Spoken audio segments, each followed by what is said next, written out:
doing? Welcome to Knowledge and Nonsense. How are you doing today, LaWayne? Hey, it feels good to be here, to be alive, to enjoy this beautiful Saturday. So also feels good that we have folks in our neighborhood. What's going on today, Sharon? Man, today we're going to talk about staffing models, if they're antiquated, what people can do. It's a lot of change going on, definitely in healthcare. And we know staffing is a crisis. And so we're just going to look at some ways that maybe individuals can tweak. We're going to look at what people are doing, what works, what doesn't work, if there's some ways we can tweak it, and if there are some new and innovative ways that staffing can happen, both on the employee side and on the employer side. And so I'm excited to have our guest with us today. I'm excited about this shirt you're wearing today. Look, let me tell you something. When I wear this Hold Your Form shirt, man, it resonates in so many industries, whether I'm at the gym, on my day off up through the house, like what do you mean? So pick up your shirt. Where can we get these shirts at? Oh, you can get those shirts at ucdileadership.com. You can also reach out if you want the entire bundle, and you can just buy an entire bundle, the book, the shirt, the ebook, the armband, everything. September 15th, we actually start our 3-month course. So you're wearing that shirt right on time. Well, Emotional intelligence will help you keep what you work for. If you're not aware of it, you may get triggered and lose something. Make sure you run the banner, because we got folks watching. They really want to know what to order. Okay, you know what? I'll do that. We'll take care of that. But first and foremost, we want to take care of this staffing, get our guest on. So you guys know what to do. Share this video. Bring your questions. If you have a question, but you don't want to ask with your name attached, it's okay. You can text your question to 214-717-5921, and we will get an answer to you. So without further ado, let's go ahead and bring in our guest today. She has over nearly a decade in healthcare, but over 15 years in the human resource staffing type area. She is an executive in that field, and we really want to hear what she has to say and the expertise, experience, and insight she brings from her viewpoint. So let's get it going.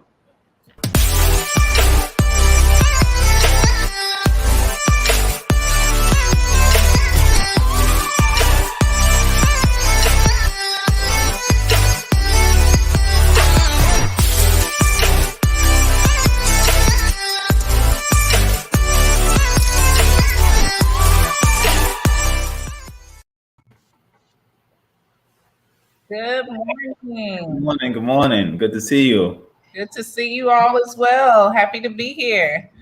It's good to see you again. You were a part of the Knowledge and Nonsense Live, the first live filming that we did of Knowledge and Nonsense. And man, it was a packed room. Lots of people were really, I noticed a few questions kept coming back to you from our healthcare team. And so that was very exciting. Yeah, you see the crowd. Yeah, tell us if you don't mind, can you tell us a little bit about yourself? I know that you work with Appointed Talent, and you have nearly a decade in healthcare, specifically appointing talent. You work with nonprofits, you do generational preparedness. Can you tell us a little about yourself and how you happen to have such a love for helping people find their fit? Absolutely. Well, I always joke when people ask me, how long have you been in healthcare? And I tell them since I was 7. A little story behind that is my mother is a retired nurse of 47 years working in community health in Kansas City, Kansas. That's where I'm originally from. Go Midwest. But healthcare has been in me since I was little. Unbeknownst, at the time, you don't think that it's going to be full circle. But when you look back over your life and you find out the places and the cubby holes your parents gave you opportunities to be in or be flies on the wall in, it all makes sense. So fast forward, I actually started my career thinking I was going to be a nurse. My mom did it. She made it happen. Had a very supportive dad, retired, resilient military. But I just wanted to go into nursing. But lo and behold, when you get in college, you find out a little something about yourself, right? And so, I took a couple of, part-time opportunities that gave me a chance to peek into HR. And I didn't realize I would be good at it. And so it all, HR usually finds people, right? They just know they want to help people. I knew I wanted to help people in healthcare. And so after college, I quickly transitioned my major to human resources, but I continue to support healthcare organizations. Over the years, one thing that has been a staple and a thread in everything I've done has been involved in community outreach. When I moved to Dallas, that was one of the best ways that I learned the city. I volunteered first. And so, so that's how I really got acclimated. And then I would always find myself still supporting, even in a state that was unfamiliar to me. I still supported in a capacity to reach people in healthcare, specifically community health. So you blend that love and passion to help people with human resources. And my particular love is in talent acquisition, talent management, preparedness, and development. It's a win-win. So right now I work for an organization that is based out of North Carolina called Atrium Health. Phenomenal organization, phenomenal leadership. They're doing some great things here in the Middle Georgia area and continuing to grow. So I bring everything that I've learned to anything I've done, leveraging that, whether I'm sitting on the board, supporting a nonprofit that supports the youth, or underserved populations. So that's a little bit about my journey. I love it. And it's an awesome journey. And we're glad that you are serving, the underserved populations, and that you lead with your heart.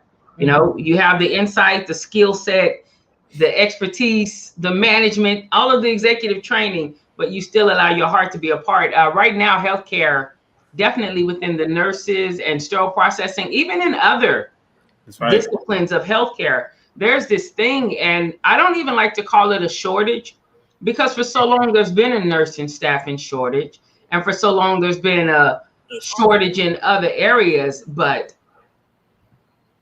what we're dealing with now, we're seeing where they are actually deploying the National Guard to various states to help, not states that have been hit by by an act of God or, national emergency, but just because it's this extended pandemic and they don't have the help. We're also seeing here, I'm in Texas, and there are smaller facilities shutting their doors and sending their people to larger facilities so that they can have the manpower necessary. And it's really affecting our level of care that we've grown accustomed to here in the great United States of America, And so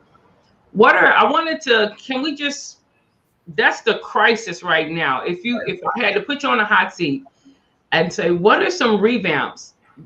Because truthfully, on my side of the business, I've seen where sometimes human resources, through no fault of their own, but just the setup, some of their models are like, they're looking at information, but that information is 2 to 4 years behind. So when they make the change, that change is still a 2 to 4 year behind where the market is. So like right off the bat, what are some things that come to your mind? Like, hey, we have to do this, maybe not that right now.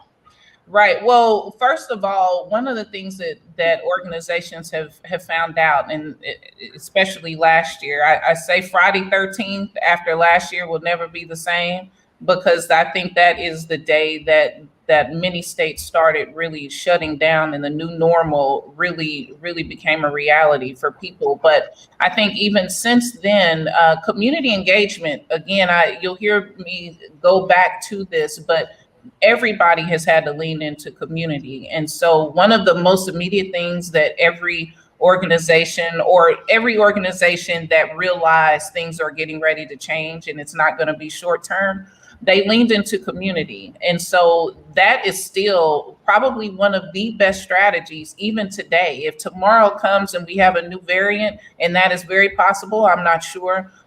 Anything just seems possible at this point.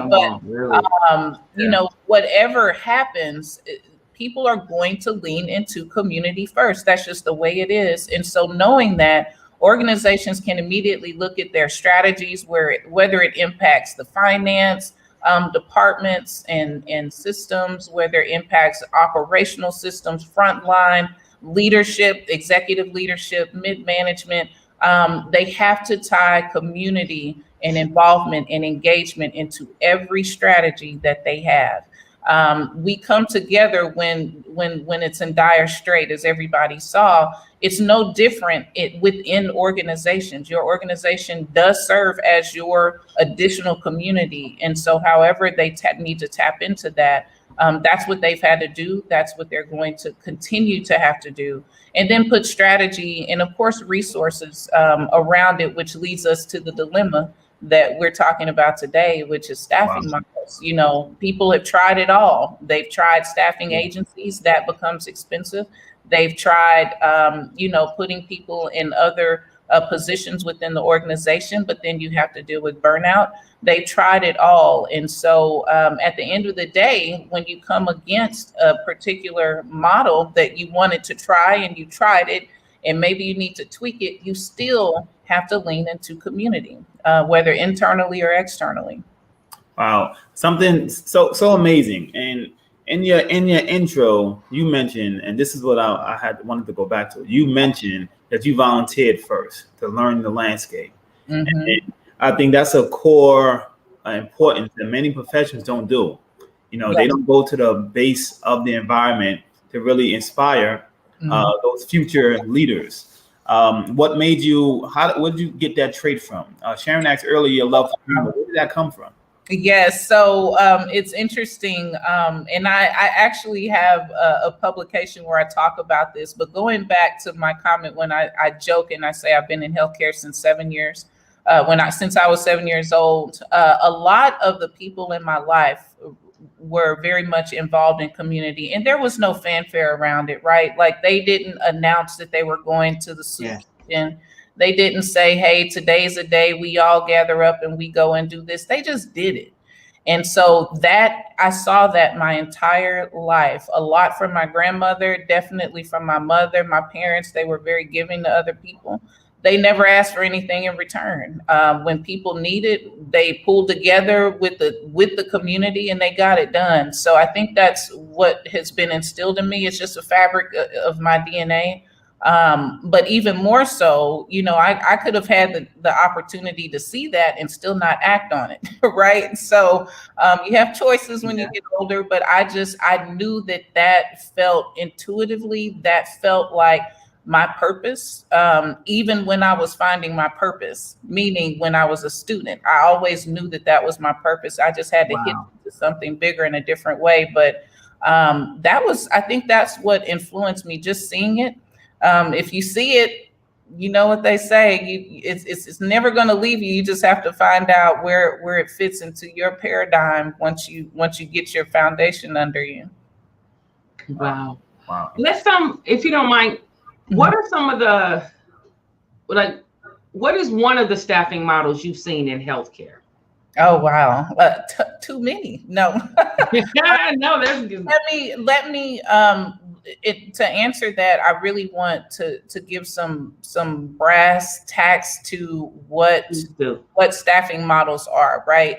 A lot of people, they know it involves short-term and long-term strategies, but when people are sitting in rooms and they're trying to figure out what a particular staffing model might best support their business need, they're looking at it from a system standpoint, organizational standpoint, or components, meaning the pieces within the organization that work. So they're going to look at it from a perspective and lens of quantity, in high demand areas, which is mostly what drives staffing models, in healthcare, to answer your question. They look at it from a perspective of volume and how many people we have to support this volume. Specifically, in humanly, do we have the workforce demand to support our patients? That's the number one priority in any healthcare system. So the perspective is coming from a standpoint of looking at quantity to meet that demand and meet that capacity. That is why we are there. I don't care if we're in HR. I don't care if we're in EVS, cleaning the floors to make sure the hospital stays open because it's clean. That is about having the quantity of people to service that volume. So they may look at it from that lens. Other organizations may look at it from a lens of quality, again, healthcare kind of combines everything. We have to, patient care and quality are critical. So anything involved in a staffing model developed in the hospital is going to involve considerations about quantity and quality. And then, of course, organizational, right? And this is where most organizations are pivoting to have a larger percentage of their models also incorporate the organizational lens. And that involves culture, job fit, job match. What is our growth over time? What is it going to look like 3 months from now if COVID kicks up and we have another surge? Or what if it completely goes away? You know, I know a lot of people are focused on that, but what if it just, you know, just dissipates in a manner that most people did not expect? And so, yes, so they have to think about it from that lens too. But health organizations, quantity and quality lenses on their staffing models is always key. But any organization is going to look at what staffing model is best from a systems, components, or organizational standpoint. Okay. I wanted to ask now that information is they gather that information though the same way like in sterile processing or the OR or any department, any business, they pull reports and they gather that information. So right now we have these labor shortages going on, which again, and so many medical facilities are losing permanent personnel, you know, and these critical things because the premium for travelers is even higher now due to the pandemic. So how can like HR or hiring individuals try to get ahead of this crisis that we're in? Because they're pulling to see trends, but in the pandemic, we really didn't have your 3 to 6 month report wasn't going to trend you that, or your 3 to 6 year report wasn't going to capture that in the trends. How can someone get ahead of this? Yeah, so one of the things that HR is doing, specifically talent management, and not just, you know, I mentioned an organization earlier that I support in executive capacity, but I gather all organizations. One of the things that I love seeing, and I'll say this and get to, you know, the how are people kind of managing through that is, you've seen more hospitals come together and create alliances. And these are simply knowledge-based alliances to say, hey, can we take your best and brightest minds, whether that is your CHRO, your executive leader in talent management and talent acquisition, maybe we do a lunch and learn, or maybe we just get on a Zoom call and let's have a collective conversation about all of our dilemmas right now. And that's where we are. When I say reaching out to community, that's also a form of reaching out to community. So hospitals, you know, they're talking to one another, even though they're competing against one another because it's just that dire. To your point, the hot topic was, how do we compete with these traveler pay rates? The answer is, depending on the livelihood needs of that individual working, you can't. Here's the reason I say that, because most people who have had life goals and they have been employees, they've been on the front line. This particular period has given people options that they have never had before. And that is not something that organizations was ready to face. And I don't know that there's a strategy around that, because at the end of the day, people need to put food on their table. They need to pay off student loans, student debt, and we know that in and of itself is a crisis. So when there's an opportunity out there in a climate built specific for this opportunity for them to get paid in bulk like they have never been able to be paid in bulk before, and I'm talking about sign-on bonuses from these travelers, incentives, getting $10K a week when you may have seen $10K a month by working 3 months in your regular, non-exempt job. You can't compete with that when you're dealing with a single mother. You can't compete with that when you're dealing with, a two-parent household, but maybe they have 5 children. You can't compete with that. And so the people are doing what they need to do, and they're leveraging the supply and demand climate right now. But one of the things that organizations can do, and I've seen done and be very successful, is really take care of their people that they already have. And when I say take care of their people, I mean stay laser focused on the care of their people, because one of the things that is still in an advantage column for organizations that are already established as opposed to traveler organizations is that you have full benefits still. So if there was a collaborative effort with talent management, talent acquisition, and their compensation or their benefits team to say, hey, we need to look at our pay, maybe look at the pay differently. If that organization financially can adjust to that. And even if you can't, what can you do? Right. And so Wow. that's what's needed, getting in close relationship. A lot of people think benefits HR or benefits talent management, talent acquisition, and compensation all sit in the same room and they all kind of do the same thing. A lot of people still don't understand the components under the HR umbrella, right? But if you're working in a corporate organization, you do, and you know that sometimes they kind of act in silos. We're all one team at this point, right? Whatever talent management is having a challenge with, we always want to ask, are we competitive in pay? If we can't be competitive in pay, what else can we do? And so offering opportunities to give differentials or give pay more per hour if someone's working in a critically staffed area, meaning they're critically understaffed. Offer them some dollars above what they would normally make on an hourly basis that's competitive with a traveler pay. Because when they walk out the door off their shift, they're looking at flyers on their phone for this $10,000 a week job, and they just left yours Wow. for 12 hours. What do you think they're going to be paying attention to? So staying plugged in that way, I think is probably most immediate things that organizations probably need to hone in on. And the ones that are focusing on it, they're seeing strides, right? They're seeing some progress, even if it's incremental. Progress is in any form at this point. Getting ahead of what your staffing goals are is a win, because it's so tough out there. It's amazing, and I hope I hope we have to post this on LinkedIn, Sharon. Okay. We have so many staffing executives that are commenting, reaching out. But one thing Akila just mentioned, community. She said these organizations are speaking to one another. They're strategizing behind the scenes on how to keep and maintaining personnel. Yes. And it's interesting that the word community has so many different variations. So for our execs out here listening, you are getting some true to life gems on how to keep your organizations afloat and thriving.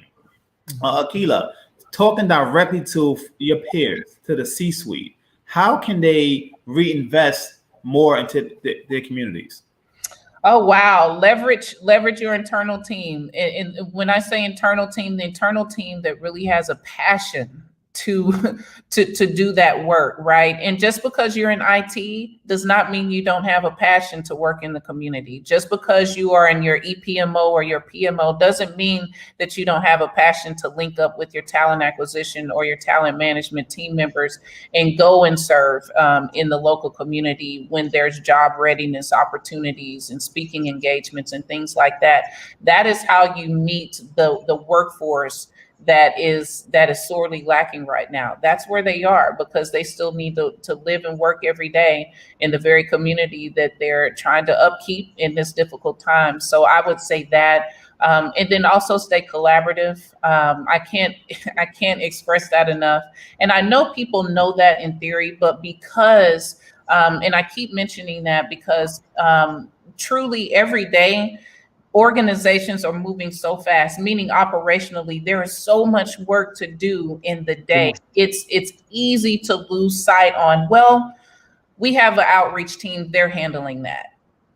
It's easy to do. It's easy to do, especially when you have full agendas and other deliverables and you're up against other deadlines. But it has to be a weekly touch-based priority to see what the pulse is out there. And I think two of the key areas doing that, and again, this is a selfish plug and might be, I'm a little biased, but talent acquisition and talent management are probably the pivotal team members in any organization that always has their ears to the floor. They always have some pulse on what you may not see at a high level. And so staying connected in some way, usually through the, your chief human resources officer, if that is what's in your structure, or any talent management executive, making sure that they have a seat at the table, making sure that their voice is heard in your organizational board meetings, even if it is, a quick presentation on, hey, how are they doing? I think that is so critical right now, among the other moving pieces. That what you just said, that is such a transferable concept, not even just for HR, but that transfers into, because as an executive, you are driving. You're driving revenue, you're driving vision, you're driving community engagement. You're driving. And there are people who are going to be, so you may be removed from certain things, right, that you still are driving. And those people who are closer to it, who are looking at it day in and day out, understanding the nuances, they really do have insight that they can give you to help you drive more effectively. So that's critical and crucial. That mic drop. We don't have Denard on us with us today, but mic drop. Listen, let's take a quick commercial break. Okay. I saw what somebody had posted about insurance not being expensive. Now, we know insurance comes at different levels. There's the insurance for the employee. There's also business insurance. So there are different levels to this insurance things, but I want to thank you for your honesty too. Yeah. And how do you compete when somebody's getting off work and they have bills, loans? Lord help if they've had any medical, any medical event in the past 15 years, they may still be paying for, and there are these things in one fell swoop. You know what? I'm going to go take this 3 to 6 month contract. People trying to win. What'd you say, Luane? Folks out here trying to win. Yeah, it's America. We are trying. Everyone is trying. That's right. Yeah, it's America. From kindergarten, we've been in pre-K. We've been trained. The dream. This is the dream, right? And so, I really feel for a lot of the rural community hospitals or the smaller hospitals who are losing some of their permanent staff. And, again, I don't want anybody to wait till after the fact. I think sometimes you have to be a little proactive. And let me take this commercial and we'll come right back and we'll continue this thing where we're talking about staffing models and how to attract, recruit, and retain in today's global market, in today's marketplace, where you can't get on the plane, you can move. The right sign-on bonus may help you transition from one state to another, So one commercial break. We'll be right back on Knowledge and Nonsense. Let's do it. Those in the know SIPS Consults. SIPS Consults is hiring. Confident, competent, and consistent. Starting as a consultant and a volunteer, SIPS has grown into a dynamic group of stellar sterile processing professionals, offering excellent benefits, 401k, and consultant in training program. We are hiring certified technicians, leads, supervisors, interim managers, educators, coordinators. Apply at recruiting@sipsconsults.com or dial 1-866-615-7977. All right, and we're back. I want to thank you so much for watching Knowledge or Nonsense. We're here with Akila Griffin. She's given us some tools, some tips, and just an understanding of staffing models and how we can try our best to attract, recruit, and retain some top tier talent, and recognizing too that, maybe not try to compete with something that you can't compete. That's apples to oranges. Maybe keep it apples to apples and do what you can. And so we're back, and thank you so much, Akila, for being with us. Yeah, we really appreciate you sharing your expertise and your time, sharing knowledge with individuals on the platforms to where we stream. I want to say thanks to the SIPS Consults. Some of the things you were saying earlier, even about benefits, I know with SIPS, not only do they have the education, but they do things with staffing as well. And that's one of the things that I believe they've always offered benefits. In an area where some travelers have to go and get their own, they've always offered it. And go ahead, Dwayne. Hey, no, because I always get dinged for not including our viewers, and they have some questions that I want to get in front of Akila. So when we have a chance, Let's do it right now. Let's do it right now. And Keely, you know, this is my favorite part of the show. Okay, yes. These are not scripted. These are live. So I know we have, wait for Sharon to post. We have one from Donnie Payne, which was asking about how do facilities deal with the great resignation and repositioning of staff members. So how can facilities prepare for this? And you can Google this term, team. It's called the Great Resignation, where there's some planned resignations happening specifically in healthcare, but across multiple industries. How can an institution prepare for this mass resignation? Mm-hmm. Well, I'll go back to the last question in regards to how can executive leadership, what can they do? And it goes back to staying in touch with your talent management teams. And that arm consists of your human resource business partners. Organizations have many titles, right? Whoever has a pulse on your terminations, whoever has a pulse on your employee engagement, those two areas are going to be critical needs to stay abreast of what is happening, whether it's initiatives, programs, metrics specifically. Numbers drive every determinant in projecting what is our staffing model need to be in 6 months. But if you have very well organized and well maintained and sustained succession planning, you're winning. If you stay in touch with the pulse of engagement surveys within your organization, you're winning, because those two things, you have data points that you can use to help combat that turnover. In addition to that, if you don't have a pulse on that and you're still trying to play catch up with the resignations you don't know about, just think about how many steps back you take in whatever you have planned. Right. So I think just staying involved and engaged in understanding how those programs are working within your organization, and that can help curtail a lot of terminations when you know what is troubling your team members and you can do something about it. That feels different than not knowing anything at all. Wow. Now you mentioned engagement surveys, and on this show, we've heard the term a lot, community assessment needs, Yes. AKA engagement survey. How frequent? Well, here's what we know. We know you shouldn't do an engagement survey once the house is on fire, right? Right. What's the frequency of an engagement survey or a community assessment need? Well, so a community assessment need, and most familiar with me, especially within community health, and I know in Dallas, the CHNA, for example, that drives a lot of that community health assessment need from understanding where the risks are in serving the underserved populations. And so that is usually facilitated by your local government.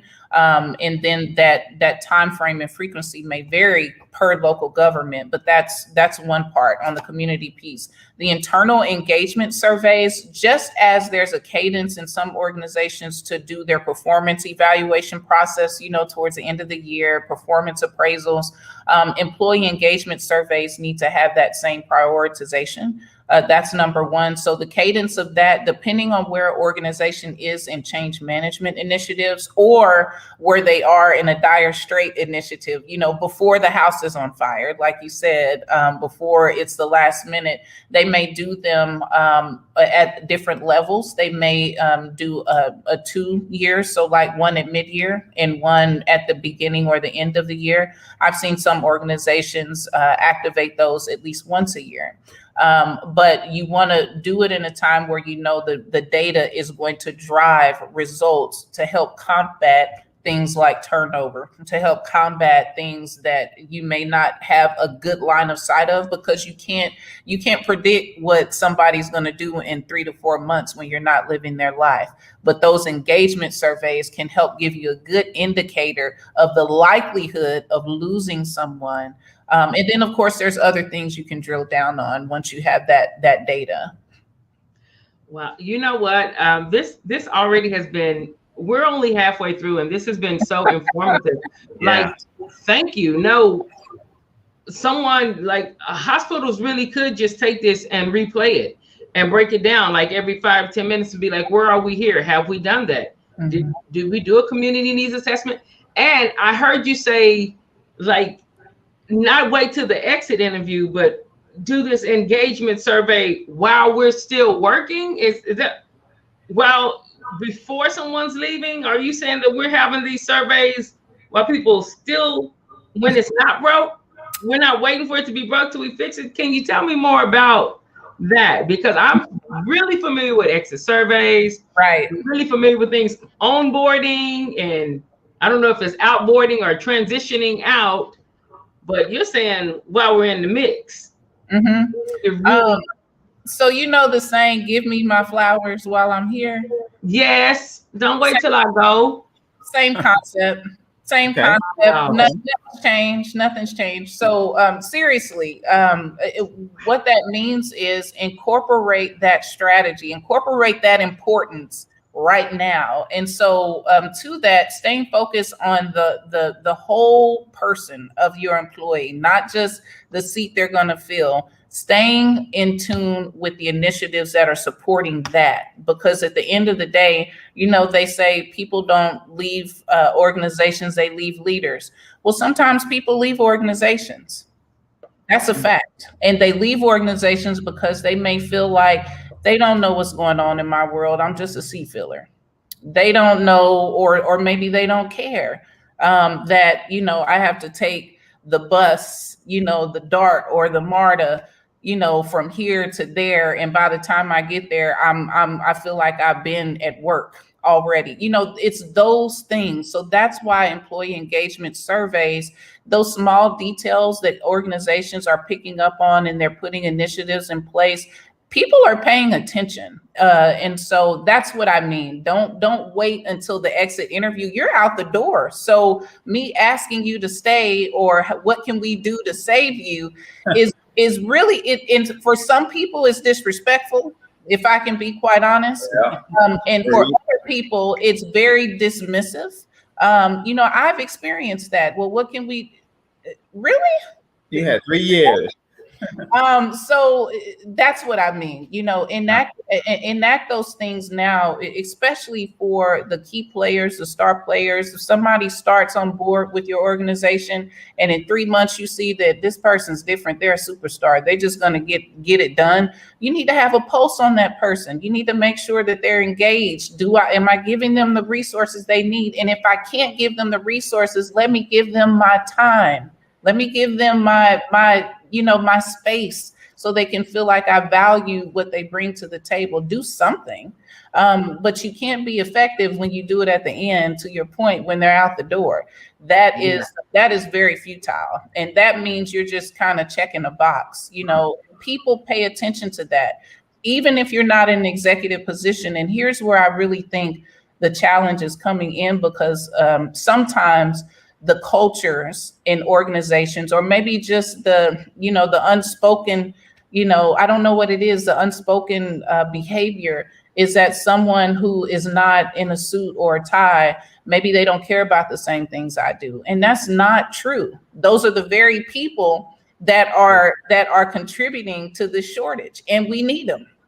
So imagine if we had a little bit more attention to that particular front line.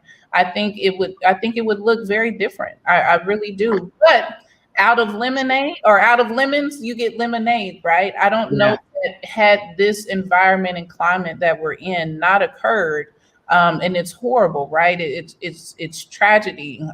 But what has come out of that is some people call it forced innovation. Whatever they want to call it, it is what it is. There's some things that just have to change. Yeah. It's so amazing. Go ahead, Sharon. No, because listen, we're about to get in. We've hit our things. I see the comments coming in. Listen, guys, please share this video.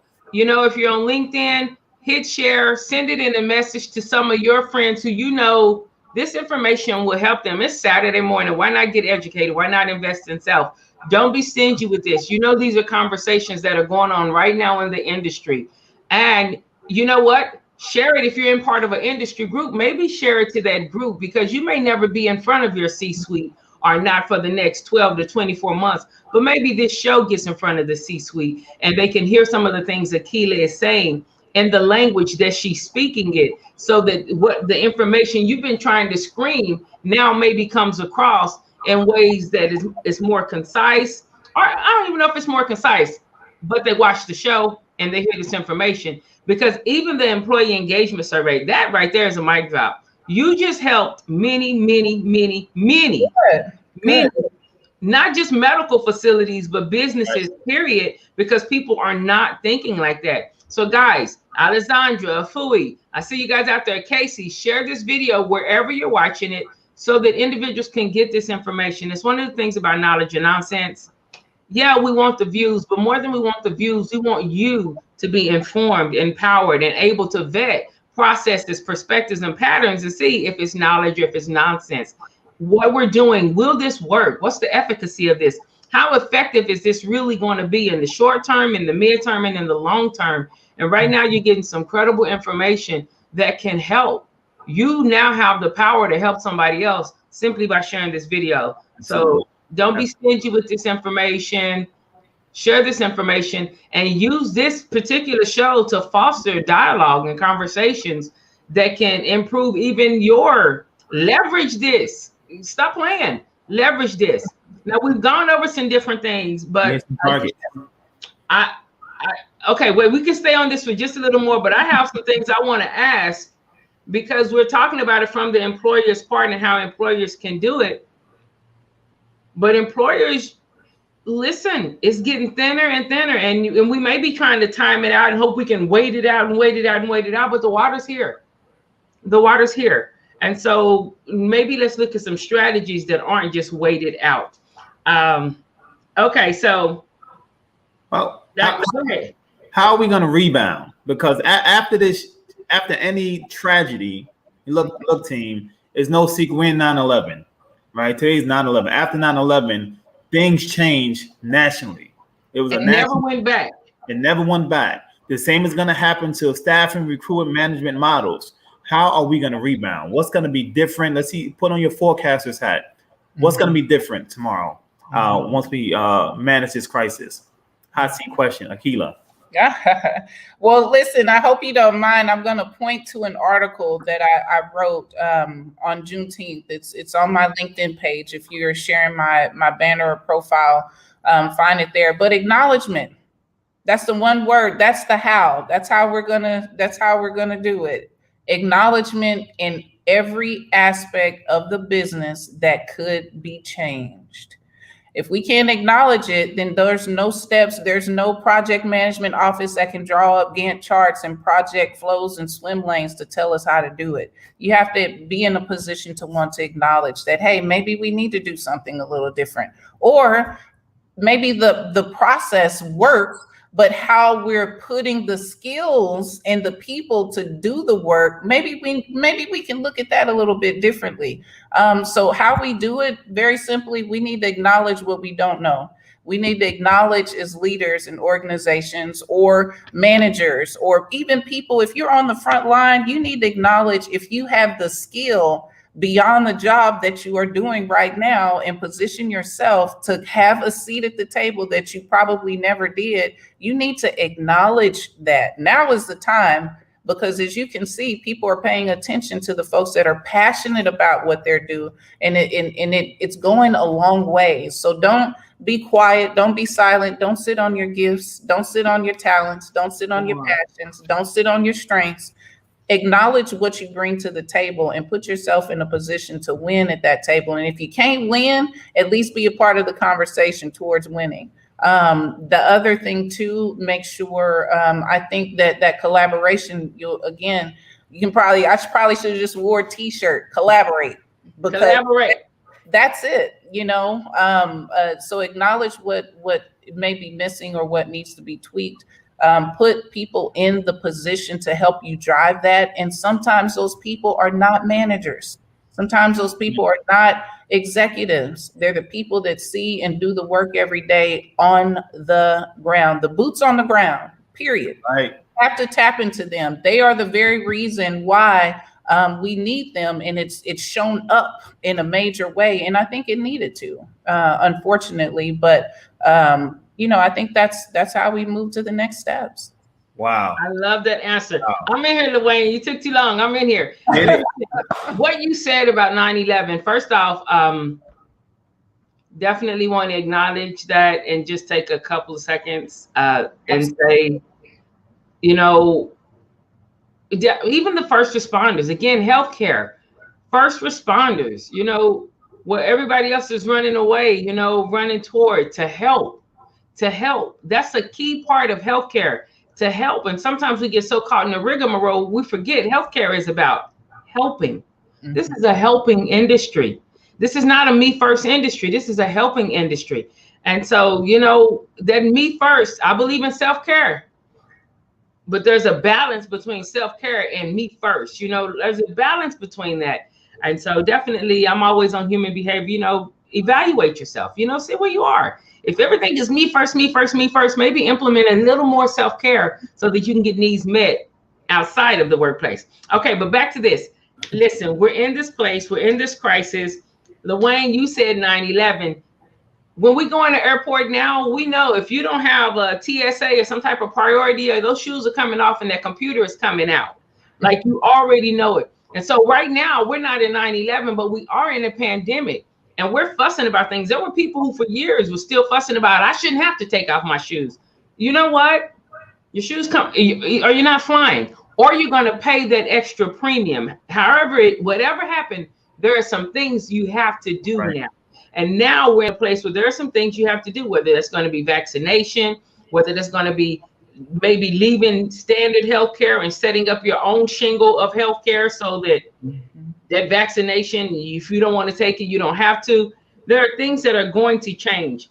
For the people who are looking for employment now and navigating how to move, we've talked a lot about the facilities. What are some tips for those individuals?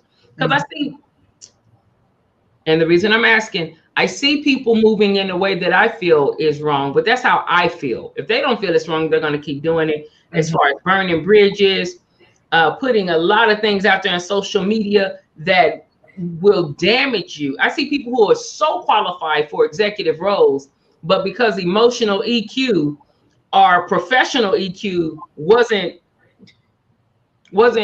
commensurate. I say it wrong all the time, but commensurate. They're doing things on social media that undermines it. So for the job seeker or for the worker who's navigating this, what are some tips for them to leverage, if you can share? Absolutely. And I'll tailor this. A lot of my work with appointed talent, if people can see the banner, appointed talent is a part of the consultancy group. And then thank you for putting the careers at Atrium. Atrium is looking for some amazing people. That is the organization I work for. But under the consultancy umbrella, we do a lot of that job readiness work. And I'll tell you that within nonprofit organizations, right? And a number one question is, you know, what has pivoted and changed in even the job readiness programs out there, getting the workforce ready.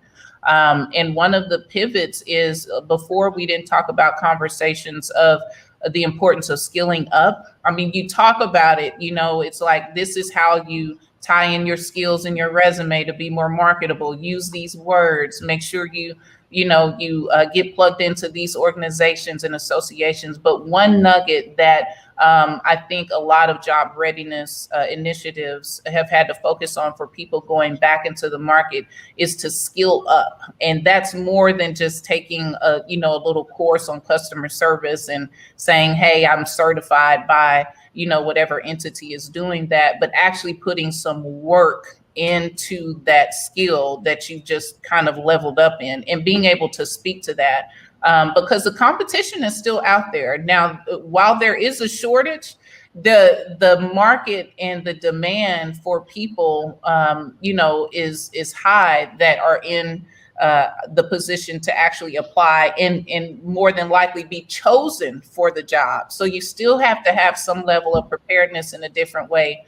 Be ready to speak to, if you have a gap in your resume because maybe you haven't been working. Again, a lot of people have had resources afforded to them that have freed them up to be able to do other things. So maybe they can't speak to that now that they're going back into the interview mode, but you need to be prepared to answer that question. And so if you are not prepared, and maybe you say, okay, I need to beef up my resume, so let me see what's out there online, take online classes. There is nothing wrong with that, but make sure it's viable. Make sure it's, you know, it's going to do something for you. Be resourceful with your time, be resourceful with your talent. Don't skill up in an area where you know it's not going to result in the long term, is the best I can put it. Short-term wins, like short-term needs, certifications for certain things, clearly, you know, that's how a lot of people make their money. But anything that's going to put you in a position to win long-term and stay marketable long-term, that is something I would focus on if you're getting ready to get back out in the market. And that's beyond the discipline that you've probably always done. That's one way to look at it. It's amazing. There's so many gems and nuggets and jewels that are being shared here today on Knowledge and Nonsense. Now, we talking about a pandemic crisis, and after it, things have changed, but there will also and will be a multitude of opportunities. Mm-hmm. There's a lot of opportunities out there. How can we now leverage this new stock? Healthcare workers are in play. You know, you are wanted everywhere. How can we manage this increased value add in our stock? Now you were always a need. Now you're in dire need. What should someone do sitting home right now, wondering what's my next step in my career? I know everyone wants me. What do I do? How do I manage passion, community, career? I still want the dollars. What should we do? Mm-hmm, mm-hmm. I think somebody put in there, think before you post. That is 100%. Whoever just typed that. That was to the last conversation. But for the person getting back out there, two things. If you're someone, and I'll break this into someone that's thinking they want to go into healthcare because it's high demand, they may be thinking, I need job stability. And clearly, healthcare is a stable field. That would be an accurate thought and statement, right?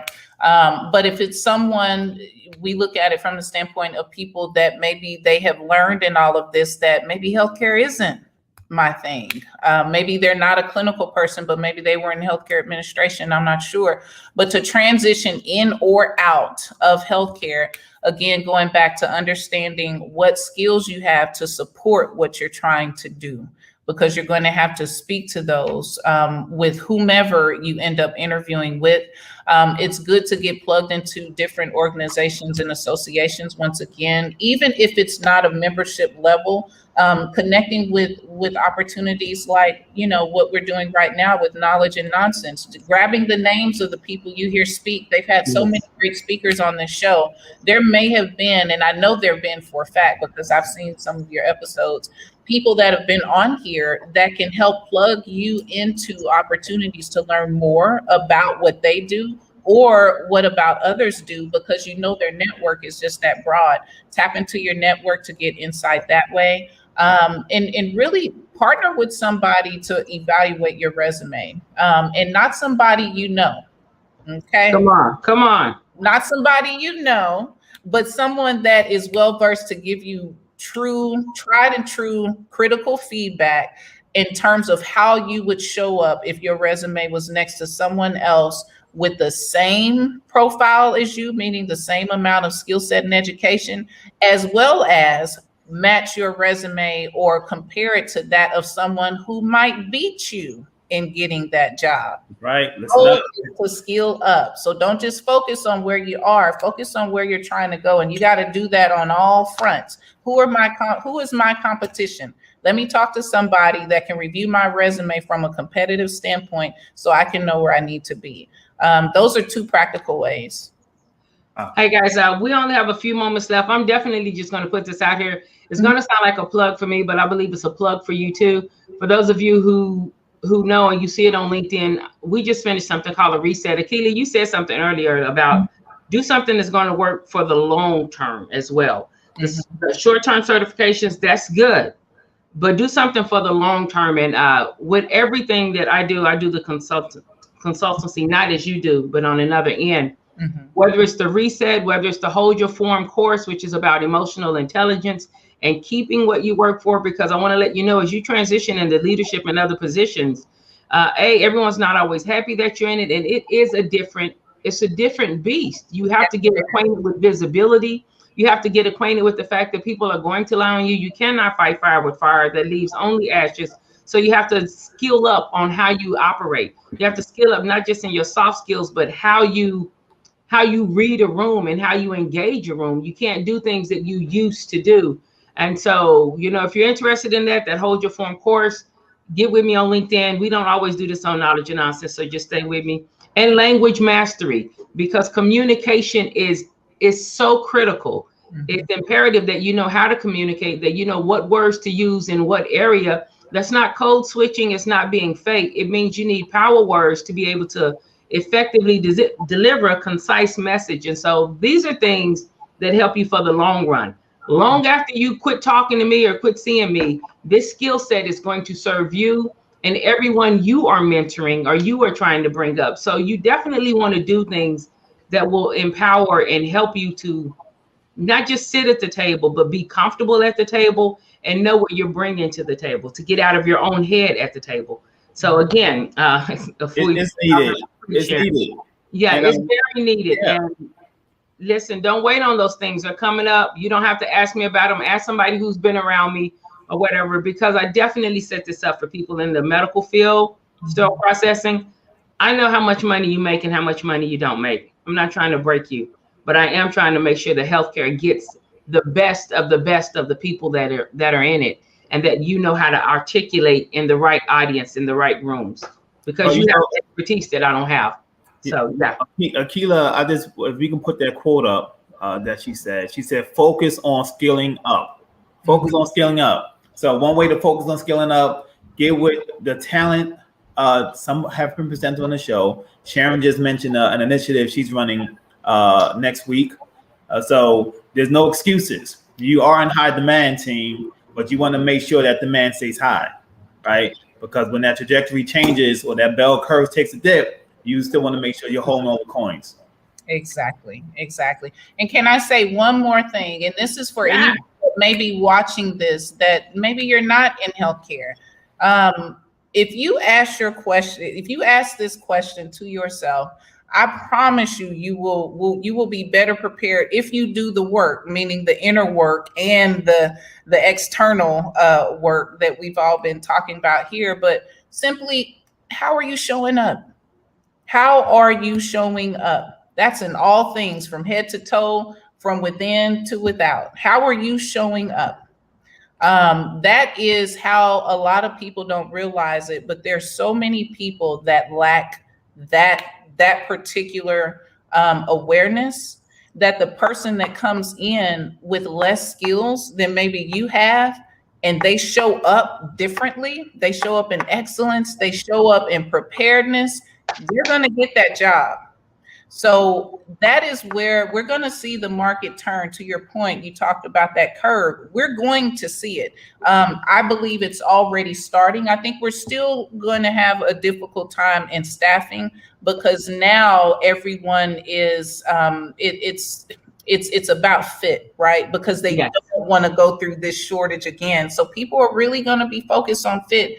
If you've never taken an assessment to understand how you tick, what makes you tick, I encourage you to use the resources they have too, to probably dip your toes in that water, because I assure you, the more you are more self-aware, the more you know what makes you tick, what doesn't make you tick, what makes you light up, what makes you not mind getting up at whatever time in the morning to go.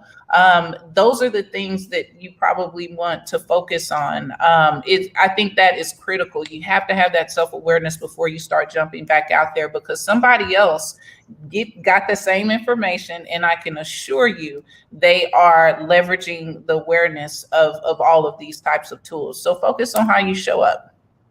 Man, this has been so good. Love and here's it. one way that you can know how you show up.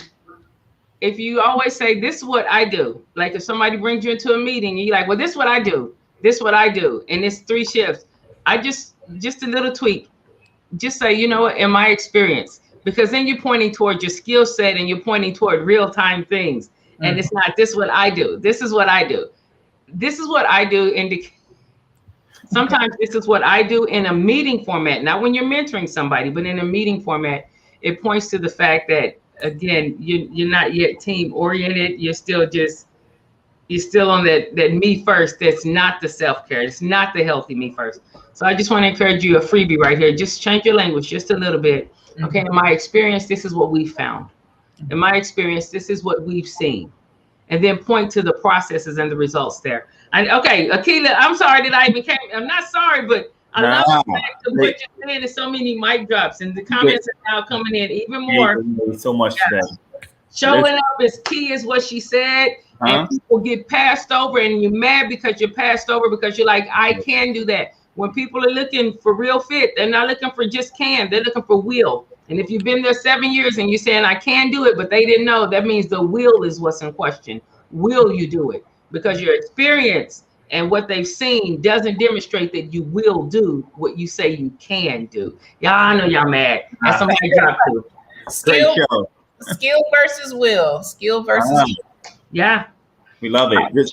But there was so much given away today, you know, and I say given away because in some areas of the country, other organizations, you have to pay for conversations. You have to pay to be in the room with this type of brilliance. So keep coming back now to nonsense. Akila, thank you so very much. Very welcome. Where can our audience find you? Where can we find you? LinkedIn is the best place. If you follow me, I try to drop, you know, in heart, I write as well, right? And that may come out when I talk. So I apologize if it does. That's a part of me. Yeah. But they can connect with me on LinkedIn. And you type in my name, Akila Griffin. I'm not hard to find on LinkedIn. And if you all, I believe you have my the appointed talent again is the consultancy, but LinkedIn is the best way to connect with me. Anybody can send me a message. And if you're looking for the URL, it's linkedin.com, and I'm a member on LinkedIn. So /n/be seen. I always have a lot of people ask me what does be seen means, and that means from beginning to end, serve, empower, and embrace now. So that's how you can find me. You better come on with that mic drop. Yes, that's it.